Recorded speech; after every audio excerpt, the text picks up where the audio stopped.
स्वामी समर्थ. नमस्ते. ज्योतिष kitchen and recipe मध्ये आपल्या सगळ्यांचे मी अगदी खूप खूप मनापासून स्वागत करते. मी आता तांदळाच्या पिठापासून पापड बनवते आहे. हे जे आपण भाकरी बसतो ना, तेच भाकरीचं पीठ आहे तांदळाचं. स्वच्छ धुवून सुकून मी गिरणीवरून दळून आणलंय आणि बारीक दळलंय एकदम असं. पहिलं मी हे पीठ आता थोडं बाजूला ठेवते. इथे बटाटा मी सोलून घेते. उकडलेला बटाटा आहे. बटाटा उकडून घ्यायचा आहे आपल्याला, कच्चा वगैरे नाही घेतलाय मी ते 1 वाटी पीठ म्हणजे पाव किलो एवढं पीठ असेल. त्यासाठी बटाटा मी कमी घेतलाय, पाव किलो पेक्षा. पण 100 ते अंदाजाने 100 ते 150 ग्राम वगैरे असू शकतं एवढं. आणि पीठ चाळून घ्यायचंय. हे चाळून घेतलंय मी पीठ. बटाटा सोलून घेतलाय आणि असं मी किसून घेते. इथे मी हा बटाटा किसून घेतलाय. त्यामध्ये हे तांदळाचं पीठ घालून घेते. तुम्हाला आवडत असेल तर याच्यामध्ये चिली फ्लेक्स किंवा तीळ पाहिजे तर तीळ घालून शकतात. तर मी काय घालणार नाहीये, मी अशाच बनवते. पीठ घालून घेते. अर्धा चमच्यापेक्षा पण कमी, छोटा चमचा घेतलाय बघा. थोडंसं कमीच घालायचं. ते पापड खार घेते, पाव चमचा घेतलाय, जास्त पण नाहीये. हे बघा, पापड खार नसेल घालायचं तर खाण्याचा सोडा, खायचा सोडा घातला ना तरी चालेल. मी त्यात हातानेच मिक्स करून घेते आधी. इथे मीठ आणि पापड खार घातला, व्यवस्थित असं मिक्स करून घेतलं. बटाटा वगैरे थोडं थोडं पाणी घालते. आताच पाणी आहे, गरम पाणी वगैरे नाही. ज्या वाटीने मी पीठ घेतलेलं ना त्याच वाटीने पाणी घेतलंय. अर्धी वाटी पाणी घेतलंय. थोडं थोडं पाणी घालते. हे पीठ मळून घेते. इथे बघा थोडं थोडं पाणी घातलं आणि हे पीठ मी मळून घेतलं. मला इथे अर्धी वाटीपेक्षा पण कमी पाणी लागलंय. थोडं पाणी उरलंय. आणि जास्त पण लागू शकतं किंवा कमी पण लागू शकतं. आपल्याला आता जास्त काय मळायचं नाहीये. गोल गोल असे करून घेते. आपल्याला शिजून घ्यायचे. ते बघा मी असे 4 भाग करून घेतले छोटे छोटे आणि गोल गोल असे बनवून घेतले. आता हे वाफवायसाठी ठेवते. ते मी गॅसवर कढई ठेवली आणि त्यामध्ये पाणी ठेवलंय बघा. त्यावर ही चाळण ठेवून देते. हे पीठ ठेवायचे.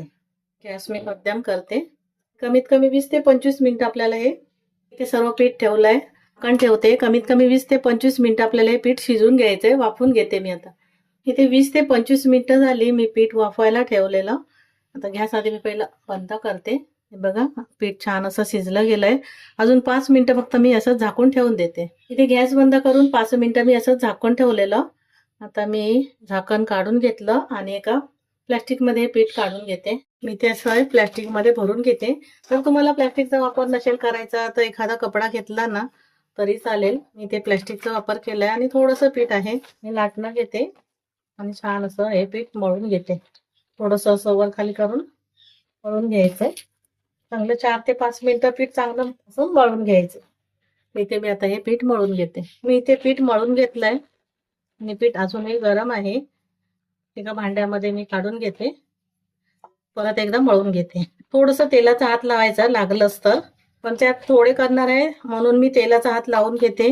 पण तुम्हाला जर साठवणीचे करायचे असेल ना तर तेलाचा हात नका लावू. पण थोडे दिवस झाले की मग तो तेलाचा एक वास येतो, त्यामुळे तेलाचा वापर नाही करायचा. परत एकदा मळून घेते. मी इथे परत एकदा मळून घेतलं. एक गोळा घेते. थोडंसं असं लांबट करून घेते. हाताने छोटे छोटे केले ना तरीही चालेल. मी इथे बघा असं लांबट करून घेतलं. सुरीने कापून घेते किंवा हाताने करा चालेल. नंतर थोडं हातावर फिरवून घ्यायचं. आता इथे सर्व गोळे असे बनवून घेते. मी इथे बघा सर्व गोळे असे करून घेतले. पण मी थोडेसे आता एक करायला घेते आणि बाकी सर्व परत एक चाळणीमध्ये ठेवून देते. थोडेसे जसे लागेल तसं मग घ्यायचं. झाकण ठेवते. बाकी आता हे पापड मी करायला घेते. पापड बनवायसाठी बघा मी ते एका प्लेटने वगैरे केलं तरी चालेल. त्यावरती प्लॅस्टिक ती ठेवायची. गोळा ठेवला छोटासा आणि दुसरा प्लॅस्टिक ठेवलाय वर. पापड बनवून घेते. आणि राहिलेलं वरती, त्याच्यामुळे वरून थोडंसं खराब झाले. ते मी पापड बनवून घेतलाय. हे बघा ते मी प्लॅस्टिक घेतलंय. पापड आपल्याला घालून घ्यायचंय. दुधाची पिशवी असेल ना तर फटाफट होतात. एक घालून घेतला, दुसरा बनवून घेते. त्या दुसरा पण पापड बनवून घेतलाय. पंख्याखाली वाळून घेणार आहे. साठवणीचे असेल तर मग पंख्याखाली वाळून घेतल्यानंतर एक कडकडीत ऊन व्हायचा. ते बघा आता मी असेच बाकी पापड सर्व बनवून घेते. तिथे बघा पापडाची मशीन नसेल ना तर पोळपाटवर असं प्लॅस्टिक ठेवून, दुसरं त्याच्यावर प्लॅस्टिक ठेवून पण आपण हे लाटून पण करू शकतो. तसे पण छान होतात. किंवा एखादी प्लेट घेऊन पण एकदम पातळ असं. हे बघा अजून एक लाटून दाखवते. इथे मी प्लॅस्टिकवर गोळा ठेवलाय. सहज लाटले जातात एकदम पातळ असे. जाड ठेवायचे नाही. जाड ठेवले ना ते पापड कडक होतात आणि फुलले जात नाही जास्त. त्यामुळे थोडेसे पातळच करायचे.